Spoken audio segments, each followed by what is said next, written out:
5월 10일 오전 8시입니다. 출근을 하고 있고요. 오늘 좀 빨리 나왔습니다. 업비트를 어제 지웠다 다시 깔았어요. 이게 쉽지 않네요. 어제 그 매매를 잘못해서 김치코인 또 샀다가 손절이 나갔습니다. 그래서 한 1000만원 정도 손절을 했고, 그 밑에서 지금 에이다랑 오미세고 테조스 세 가지를 주력으로 좀 잡아서 약간 반등이 나와서 2% 정도 수익인 상태입니다. 지금 장이 오락가락하고 저도 뇌동매매를 하는 것 같아요. 지나고 보니까 뇌동매매 같습니다. 계속 김치코인 사서 물리는 일들이 생기는 거 보니까 김치코인은 당분간 건드리지 말아야겠다 이런 생각이 듭니다. 아직까지 김치코인들의 수요가 가격이 오르면은 이제 몰린 사람들이 매도하는 심리가 많은 것 같아요. 그러다 보니까 가격이 크게 오르기가 조금 힘들어 보이기도 하고, 어쨌든 뭐 추세적으로 좋은 자리는 아니고 트렌드 매매를 한 거니까, 트렌드 매매 같은 경우에는 좀 확률이 떨어지니까요. 그래서 당분간은 좀 자제를 해야 될 것 같습니다. 지금이 이제 오전 8시 14분인데 9시 되기 전에 조금 장이 바뀌니까 9시 되기 전에 수익이 조금이라도 난 게 있으면은 좀 매도를 해서 수익을 확정을 지어야 되나? 이런 생각을 하고 있습니다. 밤사이에 오미세고가 좀 급등을 해서 이호스처럼 이만큼 가주길 바랬는데 그러지는 못했네요. 그래서 조금 지켜보다가 출근하는 길에 좀 매도를 하거나 하게 될 것 같습니다.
5월 13일 오전 9시 40분입니다. 지금 근 일주일 동안 손절이 한 1억 정도 나간 것 같아요. 근데 이게 급락에 의한, 그러니까 하루 만에 빠진 그런 거면은 반등이 나와서 어느 정도 복구가 되는데, 계속해서 어떤 잘못된 포지션들이나 확률이 좋지 않은 경우들이 있어서 이렇게 결과적으로 일주일 동안 약 1억 정도의 손해가 발생했습니다. 비트코인 차트 보시면은 이제 새벽에 급락을 쭉 했다가 오전에 약간 반등을 하고 있는데, 저 같은 경우에는 지금 제가 턴 자리보다는 약간 반등을 했어요. 약간 반등을 했지만 솔직히 조금 멘탈을 잡기가 힘듭니다. 금액이 크다 보니까 뭐 어제 제가 1시간 전에 손절 안 하고 지금 그냥 손절했으면은 한 2천만 원 정도는 세이브할 수 있었는데, 이제 그게 또 타이밍이 좀 엇나갔던 것 같아요. 멘탈이 안 좋고, 에이드 같은 경우도 제가 1950원대 털었는데 지금 2060원 정도 되니까 100원 정도 더 올랐네요. 지금 조금 멘탈이 좋지가 않습니다. 매매를 쉬어야 되는데 매매를 쉬지를 못하고 있어요. 이게 되게 안 좋은 신호거든요. 계속 매매를 이렇게 중독적으로 하고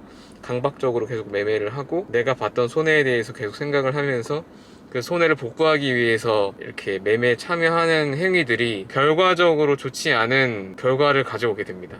일단은 조금 쉬어야 되는데, 이거를 영상 찍는 김에 제 전략을 확고하게 정해보겠습니다. 추세가 정확하게 다시 나올 때까지 관망하겠습니다. 이런 반등에 들어가지 않고, 이런 단기 반등에 들어가지 않고, 조금 더 추세가 나와준 이후에 방향성이 나오면 그때 다시 들어가거나 조금 더 관망을 하거나 하겠습니다. 그리고 제가 손해봤던 거는 약 한 1억 정도 손해를 봤는데요. 근데 이제 전체 제가 이번 불장 때 수익 본 거에 비하면 작아요. 작은 금액이에요. 1억 정도. 그렇지만 이거를 복구하기 위해서는 이렇게 매매로 복구 하기보다는 안전하게 스테이킹을 해서 복구를 하겠습니다. 지금 클레이 수업 같은 경우 스테이킹 연이율이 55% 정도 나오거든요, 연에. 그러면 달에 5% 정도 나온다고 생각을 하면 제 시드에 한 70%를 넣으면 한 달 정도면은 어느 정도 손해를 복구할 수 있을 것 같습니다. 그리고 이제 그 한 달 사이에 장이 어떻게 변할지 모르고, 또 앨런 머스크가 지금 되게 어그로를 끄는 행위들을 하고 있는데,